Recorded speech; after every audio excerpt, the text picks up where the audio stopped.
Hello. Hey Chris, how's it going? I'm doing great. How about yourself? I'm doing pretty well over here. Happy that the day is kind of coming to a close. I I notice you have a Stanford flag in your background. Oh yeah, that's right. Uh, Gosh, I don't know if you knew, but Stanford kind of sucks. Oh really? Oh yeah, yeah. Talk to me about how Stanford sucks. I want to hear. Gosh, I think that I've been indoctrinated being a Cal Bear to like just my friendly sort of rivalry with Stanford is something that definitely I have a lot Mhm. of fun with in my professional life. Are you a Stanford grad? I'm actually taking the executive education program right now, so Oh I'm yeah, not grad yet. I I'm saw still working that. through it. How do you like it? It's great. It's great. It's a lot of work. I had a really tough quarter that just finished up, and I'm like relaxed a little bit because it was harsh, but it was good. Was it your first quarter? No, it was the third. The Okay, first was so pretty crazy because we were doing some financial stuff, which was totally over my head. I don't know anything about finances, but this one was business model architecture, and it was really interesting. Got into some really cool stuff, so it was good. It was really good. I enjoyed it a lot. well, maybe it doesn't suck that much. Maybe it's just undergrad that sucks. Maybe. So you didn't go. You didn't go to Stanford. I didn't go to Stanford. I went to Hmm. Cal. And Hmm. so every year for the undergrads, and you'll know that I'm a real nerd, that I barely went to any football games when I was in undergrad, even though I lived adjacent to the football field. But I know. I didn't make it out enough, but I did go to one away game. And so like the big sort of Thanksgiving, timely actually, Thanksgiving game was always between Stanford and Cal. And Hmm. it was always kind of winning the axe back. Again, I'm not Yeah. well versed enough even in anything that has to do with the sports programs at either college to even weigh in here, but I remember Yeah. going to all the tailgates and being so excited, but never actually getting tickets to the games. They're Fantastic. in spirit. Okay. So we'll not. So I was going to say, like, since we're rivals, then you don't want to go do the show, right? Is that it? We're just going to like end it now, and I won't even post it. Is that right? Yep. Sorry. I mean, I have to be true to my school, right? You want me to just go peel it down? I could peel it down right if you want. Just for this show. It's okay. Maybe it will fuel me. Maybe it will, like, a good friendly rivalry will get my juices flowing, make me, a little bit more fluid in my speech. I think that whatever I ate on Thanksgiving, every conversation I've been on since coming back into the office, quote, air Mhm, quotes, mhm, into the mhm, mhm, office, mhm. I felt like, oh man, where are my words? I think there's a word for when a word is on the tip of your tongue and you can't Yeah, remember it, but I yeah, can't remember what the word is. So, yeah. See, now you're gonna make me look that up. yeah, I'm gonna look that up later because I want to do that too. I'm doing all the time. So there definitely is a word for it. yeah, That's like a phone a friend and Who Wants to Be a Millionaire. That's when I would yeah, call someone like my dad who would know the esoteric term for yeah. that. Wait a minute. Wait a minute. You still talk to your dad? Because I wrote a whole blog post about how Google is now everyone's dad's because like people don't go to their parents anymore. They just go to because this actually happened to me. So I was sitting there and my kids were on the other side of the room and they were talking about something that I knew intimately and they knew that I knew intimately. And I thought, oh, and they're walking towards me and they're going to ask me a question. And they walk right past me, straight to their computer, sat down and searched for the same thing. No. I'm like, wait a minute, what just happened? I'm always the person who will still text my father, whatever trivia question. We're a family who's very into trivia, so even Yeah. every Sunday night he sends a text message that is, I mean, he's a baby boomer, so I think he's got a few years, many years on you, Chris, but he doesn't quite understand that text messages are not formal letters. So it's Yeah. always like, dear family, love Yeah. your father, as if, he's not saved in our phone. But yeah, he sends every Sunday evening at 8 p.m. sharp, 5 p.m. West Coast time, this list of maybe like 25 different trivia questions that he's compiled Wow. over the course of the week. And it's just a very big production. I think it's been a good way, though, for him to stay in contact with everyone. I love it. I Yeah, love it's it. That's good. great. So I feel an app behind that. There should be an app for that. Oh, I totally. I don't know mean, what, I don't know what it is. wasn't that what HQ was? I guess it was like a set time every day, Yeah. that everyone logged on and then Hmm. answered questions and made money off of it. Um, yeah, I think I mean, there's definitely something for SMS, though. I think the fact Yeah. that so many different e-com sites are implementing like an SMS sort of Yeah. text message way of Yeah. reaching out, Yeah. so you don't have to go straight into your app. I also saw a really cool, in like the audio space, which is sort of Hmm. the space that I inhabit on LinkedIn. I saw that somebody posted this really cool app called Saga. Have you heard of Mm. it? Um, Is that the one? Is that the one where it like tracks everything around you and it like creates a story about you? And that's something I that came out of. I feel like that's every app ever. The one that tracks you. Oh yeah.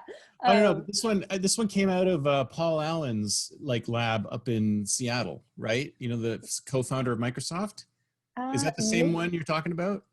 I'm actually not sure of the origins of it. Okay. I think that it, it may be one and the same, but I think the concept behind it is that you get more of like an oral history from people. So you give them prompts to record stories about their lives, and then Hmm. you can like listen to your mom tell a story that maybe you never heard before. But the user interface on it is very easy because you don't even need to log into the app. You could just dial a phone number and then record your message, and then Wow. it's saved into the app that like your millennial kid or Gen Z kid is maintaining. That's a great idea. I actually did that. So I had a podcast prior to this one a long, long time ago, back in 2005. And during that period of time, I actually did about 900 episodes. And during that period of time, I did have 2 episodes where I interviewed my mom and I talked about her early days coming to Canada and stuff like that. And I thought it was great because I would have it memorialized. But of course, the company that I was with, the hosting company that I was with, just went belly up, and I lost everything, which is really annoying. I should have kept backup copies of it, but yeah, it was horrible. So that initial podcast that you had, because you've had this podcast for what, like 6 or 7 years? Something like that. Yeah, it's been a while. Wow. So you mean if that previous one would have had to have started like at the beginning of podcasting, like Oh yeah, yeah, 2005, 2006? yeah, yeah. Yeah, Holy moly. so there was it was Wired Magazine, and it was The Death of Radio. I don't know if you saw that Mm. issue, but it was in 2005, mid 2005. It was Adam Curry and a bunch of folks who invented podcasting. And we had a podcasters meetup up in San Francisco at Tommy's Joint. I don't know if you know where that is, but it's like a really old school, serve it yourself cafeteria style place. And we would have a podcast meetup, and there was a whole bunch of us that would be sort of like the beginnings of podcasting. And Robert Scoble was there and a whole bunch of other people who were just like the early podcasters. And I started doing it at that point. And then a lot of them kind of like went off and did other things. And I think there's only like 2 of us that are still doing podcasting from that initial group. But yeah, we were thinking, oh my God, this is great. This is like a revolution, because we're giving voice back to the people, right? We're letting, we're rising up against our corporate overlords and creating our own news and creating our own music and creating our own. And we thought, this is great. And at the time, we thought it was going to be totally revolutionary.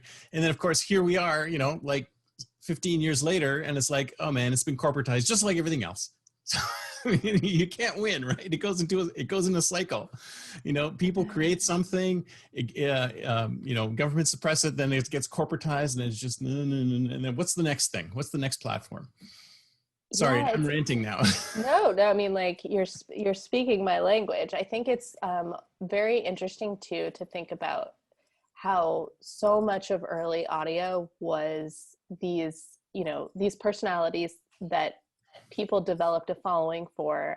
One thing that when I was at Vox, I really loved this POV that Ezra Klein had about podcasts, that they went from what a blog was, which was really sort of like a one-way argument, like, hey, here's my 2 cents on this, to turning it into a conversation with somebody.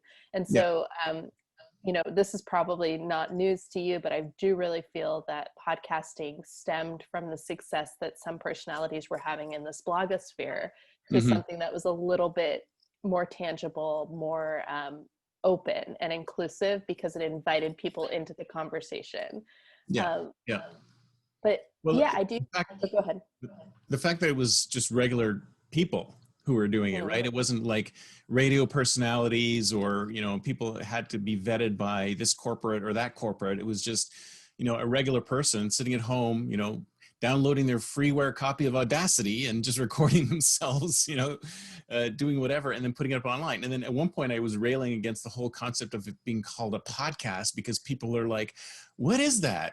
Confused. It's like, it's a radio show. It's just an online radio show. That's all that it is. At the time, it was all just radio, right? Or audio. Mhm. But that's all it is. So I railed against people calling it something like podcast, because it's like, it's confusing. People don't really know what that is. But then again, you have to think about it from the marketing perspective. You have to give it a brand new, different name, because otherwise, people will go, oh, if it's just radio, that's a has-been. You need something new and fresh and different. And that's why the word podcast became such a thing. Well, at least that's in my estimation. I don't know what you think. So early on, when I was really making not a name for myself, because I don't even think I have a name for myself, but I do think that in terms of really being someone who was part of the podcast community, I really hated the name. And I've Mm. talked to a lot of producers that I worked with over the years about the name. Like it sounds sort of alien. It sounds like you're going to hop into a spaceship and, like the Jetsons. So but at the same time, I also, one thing that I like to preach in my current role at Condé Nast is that in order for us to really differentiate ourselves and also to think bigger, is I like to talk about things in terms of audio. Like, what are Yep. we doing in audio? Like, podcasting is one element of it, but when you Mm-hmm. think about all of our editorial properties, there's also so much that we could do with what we're creating to create an audio extension around it. And I think limiting the scope to just say that we're a podcast network is like, it's not as expansive as you could be. Yeah. I also think one interesting stat an entrepreneur in this space recently brought up was that 50% of all searches, so all the Mm-hmm. Googles happening in the world where you're not calling your dad, you're Googling, are happening through voice activation, Right. which Right. I think is insane. Like, that we're not thinking more about how to implement some sort of SEO strategies, I guess you could Mm-hmm. say, Mm-hmm. around voice to text. Yeah. But Yeah. I digress. Well, we're still at the beginnings of this, because I mean, how many times have you talked to your Alexa to get it to do the right thing, right? Like 100? I don't know. I have to keep repeating myself over and over again. But Yeah. I it's mean, interesting that, sorry, go ahead. no, one thing we recently built for a client was an Alexa skill. And it is really interesting to understand how people, like the end users, are even thinking about the place that Alexa occupies in their lives. Because Right. the really tech savvy people are actually, as you probably know, anti smart speaker in Yeah. my experience. And even like the data for the most recent smart speaker studies from Edison are like, yeah, the tech savvy people are not the ones that you're getting in this market. It's really the Yeah. parents. I feel Mm-hmm. like it's kids and parents and all of Gen Z, or whoever comes after Gen Z, the Yeah. the post Zoomer era. Those Yeah. are the ones who are going to be like all over this. Even my husband, who's only a few years younger than I am, is constantly asking Siri to do things. Yeah. And I'm like, what? I would never think to do that. And it's like his whole life. He's like, oh, hey. Yeah. I'm like, what? Anyways. Yeah. Yeah. No, it's interesting you should mention audio, because I think audio is one of those things that people forget about, because everyone's so into visual, AR, VR, this and that. But I think the future is more like the movie Her, right? Do you remember the movie Her? Did you watch that? Loved the movie Her. Yeah. Yeah. Also, the members only jacket in that movie, iconic. Yeah.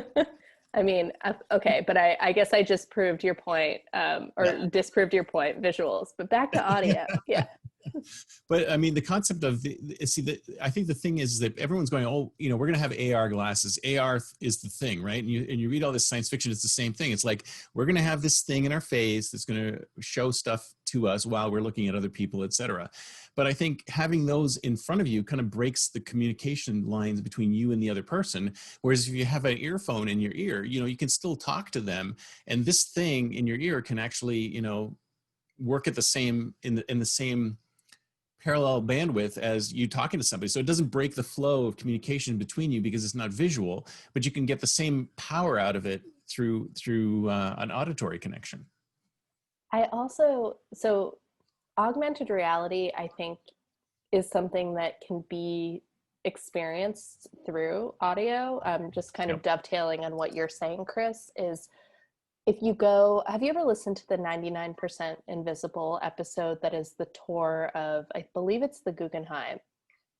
No, I haven't, but that sounds great. I love I'll that. send you a link. It's very good, as is everything that 99% Invisible does. But what I find to be really cool about that is you are walking through the Guggenheim and you're seeing it through the lens of the narrator, the person who's giving you the tour. And so you are experiencing this layer of reality that you would have otherwise not. So it's essentially AR, but it's AAR, augmented audio reality. But I love the idea of having audio tours that are accessible. I went to Storm King a few weeks ago, which is this big outdoor space that is, I think it was built up in like the 60s or 70s, but it's a big sculpture garden out in the Hudson Valley. So it's beautiful, and like there's all these massive sculptures, and everywhere you go, there's like a QR code and you can listen to like the audio experience behind it. And so I think that there's such a big opportunity to add to our public spaces with these types of just audio implementations. And it's so easy to do. And then you kind of get to experience cities or museums through the lens of somebody maybe who doesn't even know anything about them. I would listen to Dave Chappelle give me a tour of Storm King through his perspective of the world. Yeah. Well, if you think about it, audio is really an augmentation technology, right? Because people do audio when they're doing other things, right? They're driving or they're working or whatever. A lot of audio occurs in parallel with other things, so you can use it to enhance whatever you're doing and not necessarily just sit and listen to it on its own. So it's passive, and so I think in the way that, you know, prestige TV is sort of like, you're engaged, you're hanging on every moment of the next episode of The Americans, and you're like, I need to know what happens to these spies. I feel like I can have that same experience listening to, Wind of Change. I don't know if you listened to that podcast. It was by Patrick Radden Keefe. It was on a Spotify exclusive in partnership with Pineapple Street.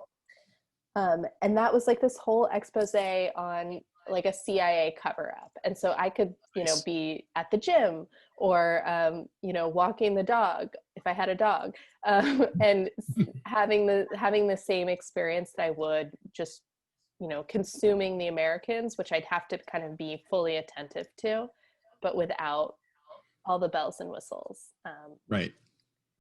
Well, that's one of the things I love about audio. And for some reason, this might sound a little nasty, but I think you're more intelligent when you listen to audio than you are when you're watching video, because you don't have to put you can do multiple things at the same time as you're listening to audio, as opposed to video, which really focuses your attention. I mean, you've got to focus your attention on video to get everything out of it. And with audio, you have, you know, the ability to multitask at the same time. And one experience can augment the other.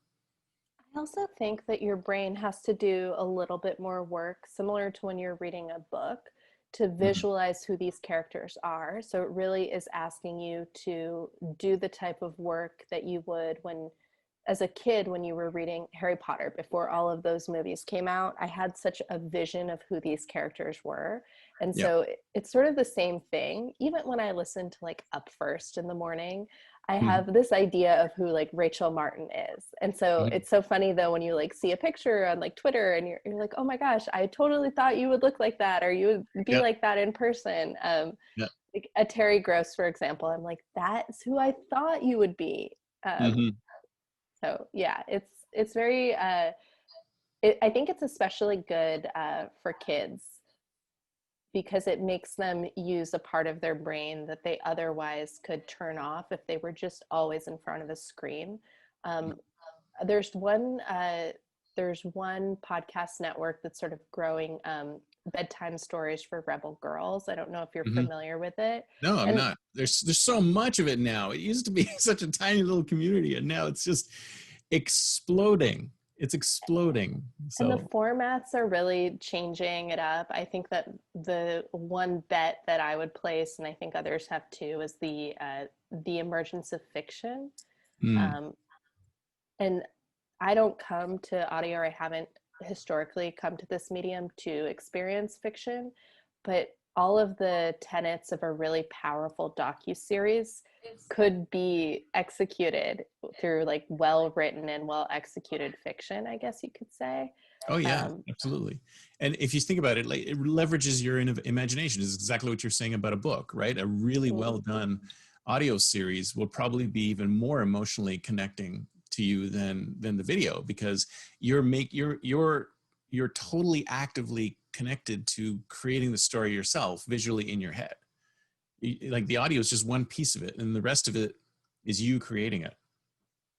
Yeah, I think that there's just a lot of possibilities in the medium, and that's why it's exploding. And my biggest fear with, as you mentioned, the corporatization of what was originally sort of independent creator, more of like a cottage industry that really, similar to Substack in a lot of ways right now, was empowering folks to have themselves be heard and reach niche audiences, but also broad audiences because it is so accessible through the democratization of all of the different places that I can get a podcast. Um, yeah, so I think that what excites me but scares me is that there's going to be all of this consolidation, but at the same Mhm. time, will that consolidation lead to lack of innovation because they're like, well, this is what works, this is what makes money. So should we stop innovating on format? Oh yeah, I mean that's something that's bothered me in all sorts of content, because it's kind of like we had you know the difference between head and tail content, right? You've heard that many times before, and it's the same thing with podcasting. It starts out as tail, so you get independent producers creating these podcasts, and then eventually when the head content guys smell the money, they swoop in. So instead of having all these Star Wars fan podcasts, you have Disney's official Star Wars podcast, and that's the one that has pride of place on the iTunes store, and then people start subscribing to that, and then the tail stuff gets left behind. I think that these companies should, or the directories should, take a real active role in saying, okay, you like this head content, well, here's a ton of tail stuff which you should probably be listening to because it is very cool, and purposely move people down the stack and have them go after the more independent producers who are producing really cool and amazing stuff. It's just not necessarily as commercial as everything else. Yeah, it's sort of a chicken or the egg or a double-edged sword concept here, where you get someone who maybe walks in the door because Lucasfilms has a podcast, and then from there they're hooked and they want more of what that is. And so Yeah. how did those big studios also pull the little guys up at the same time? But I also wonder, like, so you get, where do you get your talent when you're building out a podcast, even as a massive studio, even if you're like a Marvel or a Lucas? Like, I think it makes a ton of sense to go to a tried and true podcast talent that's built its own audience and sort of cultivate that for your own project. Because not everyone's great on mic. Like you could have an amazing actor who dazzles everybody on screen, and then as soon as they get in front of the mic, a lot of their sort of crutch of being visually there is removed. But somebody like you, like you've been on mic for years, sort of you feel comfortable, you feel at home there, and that's not something that you can easily convey to a listener with someone who's just hopping on mic for the first time. Although we do have a few hosts at Condé where I'm like, wow, this is your first time? You're like, instantly get it. So just prove my own. You got to be yourself, right? It's like what you're like in normal communications with anybody, you know, it's like you're talking to your friends at a party or something like that. That's usually the way I try to do it. And I try to be interesting, but hey, sometimes it works, sometimes it doesn't. Who knows, right? I feel like the whole thing right now, as we're all in our Zoom universe, is the accoutrement, like your Zoom background. I don't know if you've been following Leslie Jones on Twitter, but she just scrutinizes all of these political pundits who come on like CNN and CNBC, like what their backgrounds are. And so, obviously the first thing that I did was insult you based on your Stanford flag, but you also have a lot going on. You have like your books, great. The Man Reads. Oh, and you have your Starship Enterprise, which I was very excited to see. Was that for my benefit, or was that? That's been there forever. Well. Okay. Yeah, you don't Love know. it. I'm a huge Star Trek fan. Everything. I watch everything. It's like people are like, oh, you're complaining about this, or you don't like Discovery, whatever. It's like, no. Whatever it is, I'm watching it. I'm consuming it. I mainline that stuff, right? And when Lower Decks came out and they said, oh, Lower Decks sucks because it's just a cartoon. I'm like, are you kidding? Are you kidding? I mean, it's the most. I don't know if you like it or not, but it's the most amazing combination of accessible Trek and esoteric Trek that you've ever seen, because you have to be deep in the lore to see everything that's going on in that show. I mean, each episode is so full of lore. It's just I just laugh at it because it's like all these things are probably flying over a lot of people's heads, and I'm like, oh yeah, I remember that. Oh, I remember that. So people will send me clips of that show that are Next Generation specific, and I'm like, yes, this is great. But I think that I really grew up on Next Generation, and I know that DS9, everyone's obsessed with DS9, so I need to get on that. I also feel like I've heard good things about the new Picard show, but I just would anything that he's in, Patrick Stewart can do no wrong in my book. I briefly lived in sort of the same neighborhood as him. Like if I went back home and people are like, oh, where do you live in New York? I'd be like, in Jean-Luc Picard's neighborhood. But I mean, like a few blocks away. So I remember one time I was in the same sandwich shop that he was, and I know that they're like, some people get starstruck, some people don't care, but I didn't realize I was someone who got starstruck until Patrick Stewart was ordering a sandwich, Nice. Do you remember what he ordered? I think that there was avocado on it. I remember being like, yes, this man is perfect. Picard likes avocado? He's never ordered an avocado sandwich.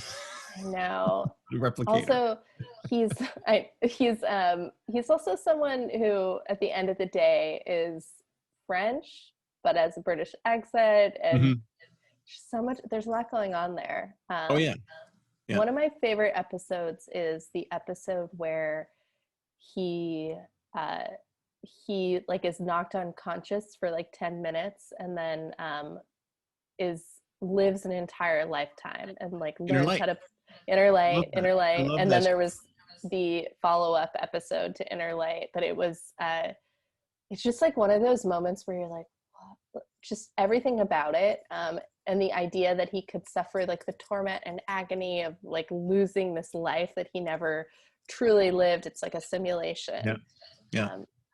Well, it reminded me of The Last Temptation of Christ. Did you ever watch that movie? That was a really that was a really controversial movie. It's probably before your time, but it's basically it's a novel written by a Greek author, and in the last moments of Christ's life, he thinks, what if I had just become like a normal person? Right. And there's like most of the movie is like him reliving this completely different life and then coming back to him just before he's crucified. So it reminded me of that whole what if lived a different life sort of thing, but they did it in such a great Star Trek way. I mean, I just love I love it when they're optimistic and hopeful about the future and they actually create things. And I think this is the thing that really I like the most about the entire thing from the very beginning is that if they can provide an optimistic, hopeful version of the future that people can aspire to, then that drives so many people to say, you know what, I want to create that future. And that's what I love the most about it is that if you can inspire people to create a future and get into whatever technologies or culture change that they want to do to get to that future, I think that's the best thing you could possibly do. And I also think the idea is so grounded. I think it's very altruistic, like the Prime Directive, one of the leading tenets of it is that you're not supposed to interfere with like the technology of a culture or a civilization that's might be behind your technology, or you're not supposed to bestow on another culture like the colonial ideals of like you must align to what we're like. So the fact that it is so anti-colonial colonist is also really refreshing for its time period.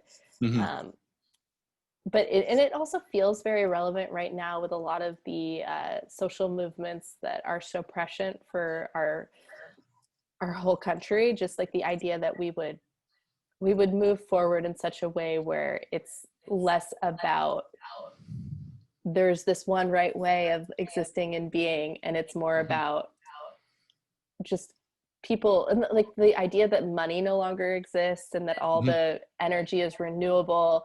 Like there's just so many elements of it that I'm sure have inspired people who work in sustainability today, people who are technologists in Silicon Valley. And I don't consider myself particularly tech savvy. I think that I'm more a Luddite than anything else. And part of the reason I studied what I did in school, which was the history of science and philosophy of technology, was more so to understand the ethos behind it. And I think for tech, it's like a technology could be a groundbreaking thought. And that's what's so cool. It doesn't have to be any sort of physical apparatus. It can just be a thought you plant in someone's head that blows their mind. Oh yeah, I mean, and that's the other thing is that people think about things like Star Trek for presaging technology, like, oh, there's an interesting piece of tech I could develop, or there's some other piece of tech or other piece of tech. But the reality is there's also mindsets, right? There's culture. There's all of these other things that sort of exist in that future depiction that are just amazing and hopeful and optimistic and wonderful. And it's like, well, we want to work towards creating that future world. And it's not just necessarily the technology that underpins it that allows us to have this sort of post-scarcity society. It's also the attitudes of the individuals. So it comes at you from all angles. It's not just technology, it's culture, it's everything. And hey, I guess we're both big fans, so. I know, we're both drinking the Kool-Aid. And I also think that, and in my lifetime, I think of my life as certain paradigm shifts as well, where I went from believing and thinking one set of rules about the way the world worked, and then migrated over to a different set of ideals just based on the types of influences, the plugins in my life, if you will. So, and one reason that I think I've always come back to audio, even now that it's part of my career trajectory, is that so much of the way that I reimagined and thought about the world was piped in through what was such contraband NPR, KQED that I would listen to in a household that was so conservative, where everyone was listening to, more like Rush Limbaugh talk radio, and the fact that I was even tuning into like, I feel like I would listen to Forum and Michael Krasny and like sneak into like a closet and make a phone call, Subversive. You're being so subversive.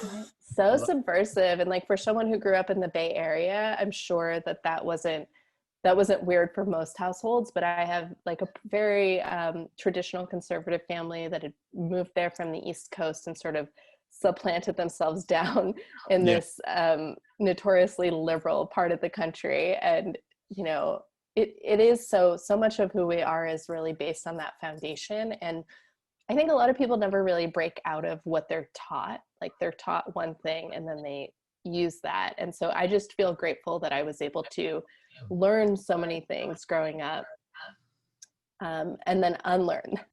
Yeah. Well, you had a good foundation, right? A good foundation. Well, then I got a question for you. So one of the things that happened way back when during the podcasting stuff is that podcasting got really popular for a while, and then YouTube came along and sort of surpassed it. And then now we're seeing at one point video was like way up here and podcasting was really, but now they're starting to run in parallel paths. Do you see audio ever getting to that point where it's superseding video, or are we still sort of stuck in the visual world where stuff like YouTube videos is still, hey, if I want to learn something, I gotta do it this way? I mean, I think that the fact that so many podcasters, yourself included, are also offering a video option is a good indicator of the way that we're moving. I don't think that podcasts or audio will ever fully surpass video, but I do see them kind of hitting neck and neck. Right. Especially, I think the way that audio may succeed as well is if there's more snackable content, because you look at something like TikTok, so much of what propels TikTok is, you know, under 60 seconds, first of all. And also what you'll see, like big artists like Lil Nas X, like blowing up on TikTok. Their song is something that people are listening to outside of the visual. And so I do think that audio can use video as a vehicle and vice versa. I don't think they'll ever surpass each other, if I'm being totally honest with myself, but I do think that they'll start complementing each other's in ways that not only will be more profitable, but also will be more embedded in the way people behave and use different platforms. And I mean, I know the stat is, and I don't know where we're at right now at this moment, but that 40% of podcast consumption is happening on YouTube. And big media companies, they're missing the boat if they're not thinking about their video to podcast to video strategy. Because that's just like another place people consume. But I also think that apps like YouTube have a long way to go to make it a pleasurable experience. And even Spotify, like one thing that really bugs me is I wish when my podcast ended, it would just roll automatically into another show, whether it be the same show or another show that's just like the same way the YouTube algorithm like rolls you into another video. But now none of the platforms really do that. And I would so much prefer that, similar to how radio is, where it just keeps going with its next show on the docket. Yeah. Well, it's about discovery, right? I mean, how do we used to discover things? We used to hear them somewhere, or we'd be standing in a store and you'd hear it, or you'd be listening to it on the radio. There's this aspect of discovery that's not quite there yet, right? I mean, you can listen to podcasts where it'll just play the ones on your playlist, right? I want to hear similar shows, like you're saying, you know, something else that I might like, you know, so there's that whole area. Considering podcasts have been around for 15 plus years, you'd think that we'd figured that out by now, but it's not quite there yet. And I think that's a good area for opportunities. If people are looking for startup ideas, there you go. There's just a million startup ideas that we've thrown out in this conversation. Like, exactly. Are you kidding?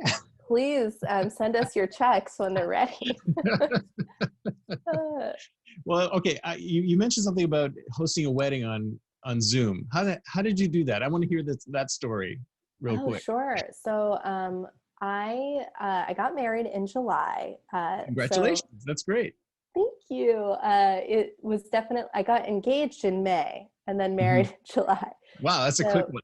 It's the COVID compression.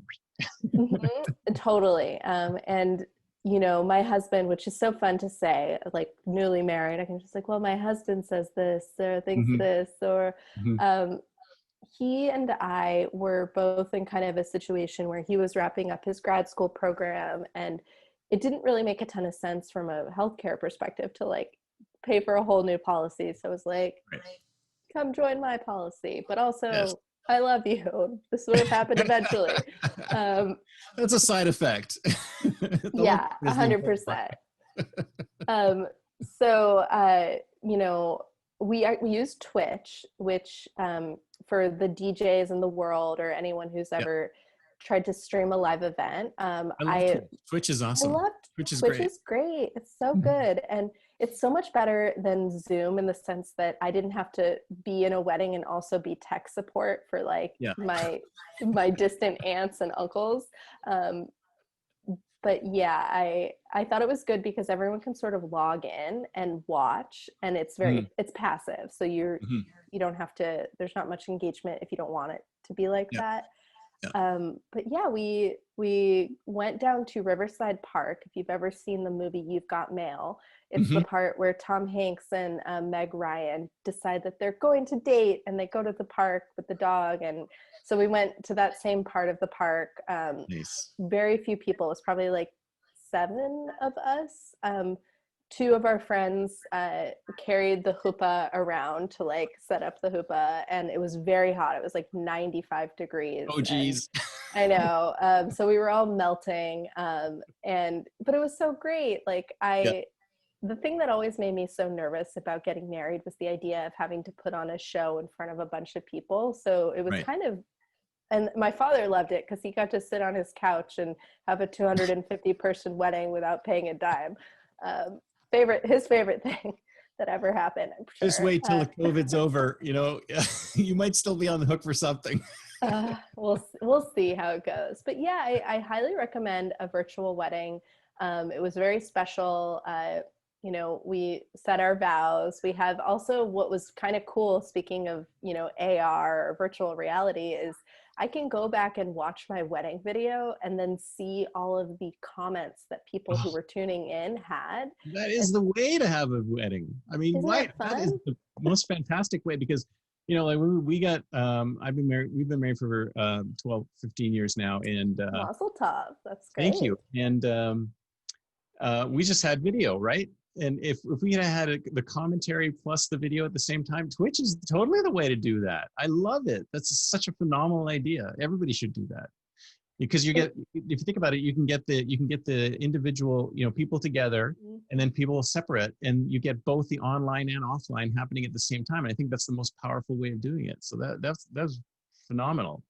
It was also very weird. Like, how weddings are like they're merging all these different people, these weird people from your life together. And Yes. so it was funny. It was like, my father-in-law's best friend from college and my like very, very gay best friend who lives in like West Hollywood and is a go-go dancer or something. And they're having like a confab or like a back and forth. And I'm like, this is such a weird grouping of people, and they are having a great time.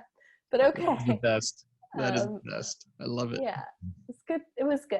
But So yeah, there's another startup idea right there, like, Twitch weddings, right? I can see somebody setting it all up and having it happen. Some people who are totally non-technical and they don't get how it works at all. You could just have hmm somebody come in and do the whole thing for them. It's like, this is great. I love it. I wonder if the like virtual wedding will persist beyond COVID. I would not be Just surprised. I would not be surprised. or like have it be something where it's like if you're unable to attend, the wedding will be streamed on Twitch this Yeah. time. So you can have like a 200 person wedding or a 1,200 person wedding at the same time, right? Because you could just have the 200 people in person, and you could have the other 1,000 virtually, and then wedding crashing becomes a whole new thing. You just log into somebody's Twitch channel and say, Oh my hey, who is gosh. that guy? I didn't even think of that. And then it's like the first rule of wedding crashing is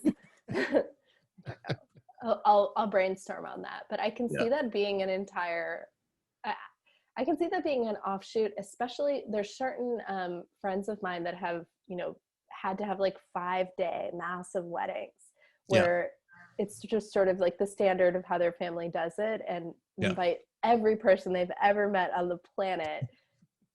And yeah, it definitely takes the pressure off when you're like, sorry, there's a pandemic. I can't Yeah. do it. No, but I can So, see it continuing. See, that's the other thing, is that I think people have to look at this as a crisis that shouldn't go to waste. You should use it to, do something, or mhm. create a new business, or like, for example, think of how much less time we take commuting now, right? Because commuting was like the most hated thing that people had to do, and now hardly anybody ever commutes anymore. And I think everybody's healthier for it. So there's lots of positive things that could come out of this thing too. We have to think of it that way as well. Maybe I'm like the only person on the planet, but I really do miss commuting. I miss the sort of, what's the word for it? The suspense of whether I'll maybe end up where I'm going on time here in New York, or the people watching. Also, it was one of the few times, as I'm realizing I live a very sedentary life these days, that I was really just like getting up and going, typically Yeah. running. Yeah. Um, are you What I the miss type of, about go what I ahead. miss about the commute is actually listening to audio, right? Because that's when I used to go to the city, San Francisco, on Caltrain. It's like Mhm. an hour of listening to whatever I want, and now I have to force myself. Well, when am I going to listen to this? I have to go on a bike ride or whatever. It's the commuting actually helped the audio industry. So I just thought that was interesting. I don't know if you had the same experience. I think originally I did, but I think that I've incorporated certain shows into certain routines. Right. So like my morning routine includes a few shows, and then I have like a lunchtime show that I pop on, and I think Mhm. I'm one of those people that probably listens to too much, or um, No such thing. binges. Yeah, No binges such thing. certain show. I'll go for like long walks or run errands, and that's when I really get the listening in. But I I guess like for the commute, I miss reading. That's like been the Mhm. harder thing to incorporate back in. It Mm. was easy to kill a few pages in a book on a train than sitting Yeah. in my house where I'm like so easily distracted. I know the feeling. So so prediction time. Put on your future thinker's hat. Where are we going to be in 2030? Where is the industry going to be in 2030? Where are you going to be? What's the world going to be like in 2030? I'd love to hear Uh, your thoughts. 2030, which is not that far from now. No. Um, so I think what we're going to see in 2030 is we're going to have the Gen Z generation that's going to be a lot more mature in their Mhm. career. So all the folks who work at big media companies and like within tech companies or massive consultancies are focusing on how they can access the emerging audience. But the emerging audience is going to be, you know, just like that's what it's going to be. So I do Right. think that in terms of what I was saying earlier, there's going to be a lot more voice activation opportunities with everything that we do, especially now that we've turned into a culture due to COVID-19 where we don't want to touch things. Like the idea Yep. that you can vocalize your needs and have them be met by like an ATM, be met by whatever the apparatus is. I just think that voice to text and voice communication as a way to activate on all sorts of use cases across different industries will be very commonplace. I also think that in terms of like podcasts and video, I think something like TikTok is not going to go anywhere, but I think TikTok will have its other manifestations through other Mm. apps and platforms where we're going to see a lot more artists emerge and collaborate with each other through these short form mechanisms. So more voice activation and more short form content and sort of merging of worlds. Do you see that we're going to see a lot more short form content, because there's lots of long form content coming out now too. So there's this weird thing where people were saying, oh yeah, we're going to see so much short form and it's going to get shorter and shorter and people's attention spans are low. But then you were talking about the Americans and some of these long form content things that are actually doing well. So do you still see that kind of dichotomy, or a thing you're still moving down towards the short form path? I think that short form is going to look a little bit like I don't know if you have seen Spotify's new morning show, the pick, Mhm. like, so something that's a little bit more like that, where it's like 10 to 15 minutes of conversation, then interspersed with music or something else Mhm. that breaks it Like apart the to old be a school little. morning shows. And I loved old school morning shows. That was my favorite. Like I loved I would look forward to like the random sweepstakes that they would have, or like call in conversations that they had. And I think like even Netflix is moving towards more of having like a linear, always on sort of Yeah. fluid. Like in France, I think they're trying this out where it's like you tune in and you don't have to make a decision. It's just there waiting for you. And Lean like, back experience. It's the lean back experience, right? You don't even have to touch it. It just, well, I noticed that they added a shuffle mode. Like, I don't know what to watch. Just press the shuffle button. And I'm like, oh man, I have yet to try it. So I can't tell you if it's going to work. and I love things like that because I'm also the type of person that I mean, I'm such a media consumer where I'm, doing 5 different things at once. So I love the idea that whatever is on is sort of like, oh, okay, a Yeah. documentary, like didn't Yeah. think to watch this, but here it Yeah. is. And do you still Oh, I have love cable? serendipity. Serendipity Oh is one of yeah. my favorite things. It's got to be, if something just falls across my path, I mean, sometimes it's the most amazing thing. And I've learned new things just by randomly hearing something. So I Mhm. love that. I mean, Are it's the you best. a cord cutter or do you have cable? I haven't had cable for 5 years or more now. So all of Wow. my consumption is over the internet. All But yeah, I streaming. haven't, but yeah, I mean, everyone's going there. I Of course, know. but that's the thing. It's like a lot of times it has to be intentional, right? I got to put on my 2020 playlist, or I have to do this, or I have to do this, or I have to do this, right? I'd much rather have media just come at me, and say, hey, you might be interested in this, or you might be interested in that, so that it just helps with my discovery if I could just have it come at me like radio used to.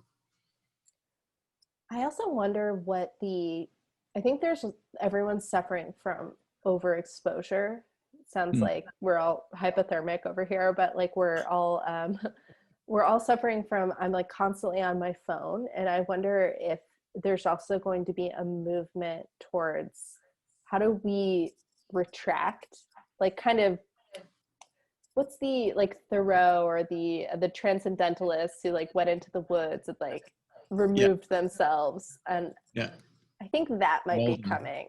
Hmm. Yeah, well, Walden, exactly. Like Yeah, we're a all. little bit of your sort of like what do they call it? Digital detox, where you just sort of step away from everything and Yeah, I connect. I wonder what that will look like. I think that there's going to be sort of a come to Jesus moment for the next generation. But I also wonder not, because I remember before internet, Hmm. and it's like a short period of my life, but I remember it. But does Yeah. the Zoomer generation, they have no recollection. Like they don't know what this means, They Oh don't no, know of. I think it's going to be like the Borg. You know what happens when the Borg when you remove bits from the Borg, Mhm. they like turn into dust. I think that's what's happening with people now. They're disconnected from their devices, they're Mhm. almost less than human. I mean, we're already pretty much cyborgs. A lot of people can't survive more than a few minutes away from their devices. So I think we're almost at the point where we can't really disconnect ourselves, because we're just gonna be emotionally wrecked if we're not, part of the collective. Yeah, I think even the bigger conversation a lot of people are having, like, do I delete my Facebook? And Yeah. I have a Facebook, but I don't use it necessarily, but I don't feel compelled to delete it. But I think Yeah. like it's almost like removing an appendage for some people, the idea of deleting an app from their phone, even for a brief period of time. Yeah. We are the Borg, but Yes, we are the Borg. hopefully But we're as programmed for something better than what the Borg. the Borg can be a good thing, right? We don't have to, as long as we don't assimilate anybody else, I think we'll be fine, right? The Borg had like an architecture problem though. It was like very Yeah. brutalist, It was there's a building on the Berkeley campus, Evans, which is just like a big tombstone Oh where yeah, I everyone's like, remember seeing oh, that. yeah, they're Yeah. like, who? It was built in the 70s when everyone's like, this is the future. Yeah, I think like I hope that the movement in technology is, while it is, we might be more uniform in some of the ways that we experience, that there's still an emphasis, especially from artists operating in the world, to make things that are beautiful and Yeah. original, and just spark that type, not to sound like Marie Kondo, but spark some sort of joy Yeah. because of the proliferation of something that is Yeah. truly like astoundingly gorgeous in whatever medium it might be. Yeah, no, So, I'm 100% agree with you. Technology has to be a tool to improve human flourishing, right? Humans, mhm. we have to make sure that that's what it's used for, is to make humans better. And I think beauty and design and aesthetics is super important in that, because I think human beings need that. We need it for, for our spiritual side. I think it's really mission critical, and I guess that's my big hope, that we'll continue to make things that are beauty. And also, the best thing about audio is that it is so about the human experience at the end of the Hmm. day. And so I really hope that continues to be the thing that moves forward, even if it's led by some massive conglomerate somewhere. I want Right. it to be beautiful. Absolutely. All right. Well, this has been great. Thanks so much. How do people get in touch with you if they want to get in touch with you? What's the best way? Um, so the best way is LinkedIn. Hmm. My LinkedIn is Caila Litman, Caila, Lit as in Tom, M as in Hmm. Mary, A-N. I'm also on Twitter, but I would not say that any of my opinions are. Uh, it's mostly pictures of food that I want to eat. It's not even. It's like stock images of food. So if you, That's what drives engagement on Twitter and yeah, Facebook, is pictures of food. pictures of food. If you are interested in my most recent stock image of nachos, please come visit me on Twitter at Caila Tess. But thank you, Chris. This was so lovely. I Thank just you. feel like you are really building a very cool community with what you're doing, and I've All been so right. excited to explore everything you've done. Thank you so much. This is great speaking with you. And I love the next generation stuff. I mean, Becky's Yes, forever, right?